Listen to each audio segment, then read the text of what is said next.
Hi నమస్తే. నా పేరు మురళీకృష్ణ. నేను ఒక టెలికాం నెట్వర్క్ ఆపరేటర్ కంపెనీలో వర్క్ చేస్తున్నాను. నేను ఈరోజు చేయబోయే వీడియో మొబైల్ ఫోన్స్ యూజ్ చేసే వాళ్ళందరికీ కూడా ఉపయోగపడుతుంది. కావున ఈ వీడియో ఎండింగ్ వరకు చూడవలసిందిగా కోరుచున్నాను. ఫ్రెండ్స్, ఈ వీడియో మెయిన్ టాపిక్ ఏంటంటే మీరు యూజ్ చేస్తున్న మొబైల్ ఫోన్లో ఉన్న సిమ్ కార్డ్ కోసం. ప్రస్తుతం మనం ఉన్న రోజుల్లో మొబైల్ ఫోన్స్ అందరూ యూజ్ చేస్తున్నారు. కీప్యాడ్ ఫోన్ కానించి ఐఫోన్ యూజ్ చేసే వాళ్ళతో సహా అందరూ కూడా సిమ్ కార్డ్ అనేది మాత్రం తప్పనిసరిగా యూజ్ చేయాలి.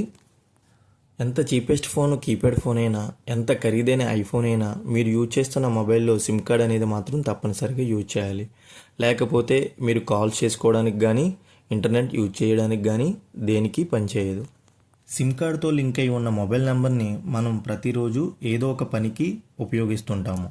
మన మొబైల్ నెంబర్ని ఆధార్కి లింక్ చేస్తాము, బ్యాంక్ అకౌంట్కి లింక్ చేస్తాము, ఈఎస్ఐసి పిఎఫ్ అకౌంట్స్కి అప్డేట్ చేస్తాము. ఇంకా మన మొబైల్ నెంబర్ని బ్యాంక్ ట్రాన్సాక్షన్స్, ఓటీపీస్ కోసం, మొబైల్ బ్యాంకింగ్ రిజిస్ట్రేషన్ కోసం, PhonePe, Google pay, WhatsApp registration కోసం, ఏదైనా యాప్ డౌన్లోడ్ చేసి మనం రిజిస్టర్ అవ్వాలన్నా కూడా మొబైల్ నెంబర్ ఎంతో అవసరం. ఇంత ఇంపార్టెంట్ అయిన మొబైల్ నెంబర్తో లింక్ అయి ఉన్న సిమ్ కార్డ్ని మనం ఎప్పటికీ నిర్లక్ష్యం చేయకూడదు. ఇప్పటికీ చాలామంది వాళ్ళు యూజ్ చేస్తున్న సిమ్ కార్డ్ వాళ్ళ పేరు మీద ఉండదు. డిజిటల్ కేవైసీ రాకముందు చాలా వరకు ప్రూఫ్లెస్ సిమ్ కార్డ్స్ మార్కెట్లో అమ్మేవారు. అవి చాలామంది ప్రూఫ్స్ లేకుండా వస్తున్నవి కదా అని టెంపరీగా వాడదామని చెప్పి చాలామంది తీసుకునేవారు. కానీ చాలామంది అవే సిమ్ కార్డ్స్ ఇప్పటికీ పర్మనెంట్గా యూజ్ చేస్తున్నారు. అదే మొబైల్ నెంబర్ని ఆధార్కి, బ్యాంక్ అకౌంట్స్కి అన్నిటికీ లింక్ చేసుకున్నారు. ఇటువంటి వాళ్ళు మీరు యూజ్ చేస్తున్న సిమ్ కార్డ్ మిస్ అయినా, మీరు యూజ్ చేస్తున్న మొబైల్ ఫోన్ మిస్ప్లేస్ అయినా, మీ మొబైల్ ఫోన్ థెఫ్ట్ అయినా, ఇంకా మీ సిమ్ కార్డ్ ఇంటర్నల్గా కూడా డ్యామేజ్ అవుతుంటాయి. ఇటువంటి సిచ్యువేషన్లో మీరు మీ పాత మొబైల్ నెంబర్ మీద కొత్త సిమ్ కార్డ్ తీసుకోవాల్సి ఉంటుంది. అప్పుడు మీరు యూజ్ చేస్తున్న SIM card network operator service సెంటర్కి వెళ్ళి సిమ్ రీప్లేస్మెంట్ చేసుకోవాలి. మీరు మీ మొబైల్ నెంబర్ సిమ్ రీప్లేస్మెంట్ కోసం మీకు సంబంధించిన నెట్వర్క్ ఆపరేటర్ దగ్గరికి వెళ్ళినప్పుడు ఆ మొబైల్ నెంబర్ సిమ్ కార్డ్ మీ పేరు మీద ఉంటే వితిన్ 5 మినిట్స్లో రీప్లేస్మెంట్ చేసి కొత్త సిమ్ కార్డు మీకు ఇచ్చేస్తారు. ఇలా కాకుండా మీ మొబైల్ నెంబర్ సిమ్ కార్డ్ మీ పేరు మీద లేకపోతే, మీరు యూజ్ చేస్తున్న సిమ్ కార్డ్ మీ పేరు మీద లేదు, మీకు ఇవ్వడం జరగదు అని చెప్తారు. లేదా ఆ సిమ్ కార్డ్ ఎవరి పేరు పైన ఉందో వాళ్ళని తీసుకురమ్మని చెప్తారు. అప్పుడు మీకు ఏం చేయాలో అర్థం కాదు. మీరు ఎన్ని సంవత్సరాల నుంచి మేము ఆ సిమ్ కార్డ్ యూజ్ చేస్తున్నామన్నా కూడా వాళ్ళు అదే చెప్తారు. ఆ సిమ్ కార్డ్ ఎవరి పేరు పైన అయితే ఉందో వాళ్ళనే తీసుకొస్తేనే ఖచ్చితంగా మీకు సిమ్ రీప్లేస్మెంట్ అనేది జరుగుతుందని చెప్తారు. ఇంకా మీరు ఆ సిమ్ కార్డ్ ఎన్ని సంవత్సరాల నుంచి యూజ్ చేస్తున్నా ఆ మొబైల్ నెంబర్తో ఉన్న సిమ్ కార్డ్ని మీరు ఇంకా వదులుకోవాల్సిందే. మళ్ళీ మీరు కొత్త మొబైల్ నెంబర్ తీసుకుని మీ పేరు మీద మీ ఆధార్ కార్డ్కి, బ్యాంక్ అకౌంట్స్కి, వాట్సాప్కి, ఫోన్పే, గూగుల్ పేకి మళ్ళీ రిజిస్టర్ అవ్వాల్సి ఉంటుంది. మీరు ఇంత స్ట్రగుల్ పడే కన్నా, మీరు యూజ్ చేస్తున్న మొబైల్ నెంబర్ సిమ్ కార్డు పోయిన తర్వాత బాధపడే కన్నా ఆ సిమ్ కార్డు మీ దగ్గర యాక్టివ్లో ఉన్నప్పుడు మీరు జాగ్రత్త పడండి. అందుకే ఇప్పుడే మీరు యూజ్ చేస్తున్న సిమ్ కార్డు మీ పేరు మీద ఉందో లేదో చెక్ చేసుకోండి.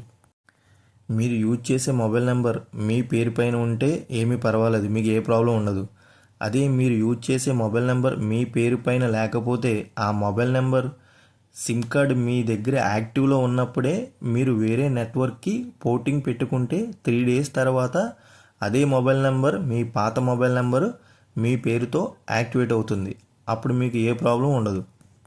మీ పాత మొబైల్ నెంబర్ ఎవరి పేరు పైన ఉన్నా మీరు మొబైల్ నెంబర్ పోర్టబిలిటీ పెట్టుకుంటే వేరే నెట్వర్క్కి అది 3 డేస్ తర్వాత మీ పేరు మీదకి ట్రాన్స్ఫర్ అయిపోతుంది. అందుకే మీరు యూజ్ చేస్తున్న మొబైల్ నెంబర్ని మీ పేరు పైన ఉందో లేదో వెంటనే తెలుసుకోండి. మీరు యూజ్ చేస్తున్న మొబైల్ నెట్వర్క్ ఆపరేటర్ సర్వీస్ సెంటర్కి వెళ్ళి విఐ కానీ, ఎయిర్టెల్ కానీ, బిఎస్ఎన్ఎల్, జియో ఆఫీస్కి వెళ్ళి ఒక్కసారి మీ మొబైల్ నెంబర్ ఎవరి పేరు మీద ఉన్నదో మీరు చెక్ చేయించుకోండి. మీరు యూజ్ చేస్తున్న సిమ్ కార్డ్ మీ పేరు మీద ఉందో లేదని మీకు ఏమాత్రం డౌట్ ఉన్నా మీ దగ్గరలో ఉన్న మీ మొబైల్ నెట్వర్క్ ఆపరేటర్ సర్వీస్ సెంటర్కి వెళ్ళి వెంటనే తెలుసుకోండి. మీ పేరు మీద లేకపోతే కనుక ఎంత వీలైతే అంత త్వరగా మీరు వేరే నెట్వర్క్కి పోర్టబిలిటీ పెట్టుకోండి. తర్వాత మీ పేరు మీదకి మీ పాత మొబైల్ నెంబరు మీ పేరు మీదకి ట్రాన్స్ఫర్ అవుతుంది. ఇంకో ముఖ్యమైన విషయం ఏంటంటే, పాత నెట్వర్క్స్ మనవి యూనినార్, ఎయిర్టెల్కి మధ్య అయింది. టాటా డొకోమో, టాటా ఇండికమ్ కూడా ఎయిర్టెల్కి మధ్య అయినాయి. రిలయన్స్ జియోకి మధ్య అయింది. ఐడియా, వడాఫోన్ ఐడియాకి మధ్య అయ్యింది. ఇటువంటి సిమ్ కార్డ్స్ మీరు యూనినార్ కానీ, డొకోమో కానీ, రిలయన్స్ కానీ, ఐడియా కానీ ఏవైనా మీరు యూజ్ చేస్తుంటే కనుక మీరు యూనినార్ యూజ్ చేసే వాళ్ళు ఎయిర్టెల్కి వెళ్ళండి, టాటా డోకోమో యూజ్ చేసే వాళ్ళు కూడా ఎయిర్టెల్కి వెళ్ళండి, రిలయన్స్ యూజ్ చేసే వాళ్ళు కూడా జియోకు వెళ్ళండి. ఐడియా సిమ్ కార్డ్స్ ఎవరైతే యూజ్ చేస్తున్నారో వాళ్ళు వడాఫోన్ ఐడియా సర్వీస్ సెంటర్కి వెళ్ళి మీ సిమ్ కార్డ్స్ని అప్గ్రేడ్ చేసుకోండి. ఈ వీడియోని ఇంతవరకు చూసినందుకు మీ అందరికీ ధన్యవాదాలు. ఈ వీడియో మీకు నచ్చినట్లయితే కనుక ప్లీజ్ సబ్స్క్రైబ్ చేయండి అండ్ లైక్ చేయండి. ఇంత ఇంపార్టెంట్ అయిన వాల్యుబుల్ అయిన ఇన్ఫర్మేషన్ని మీ ఫ్రెండ్స్ అండ్ ఫ్యామిలీకి షేర్ చేయండి. Thank you.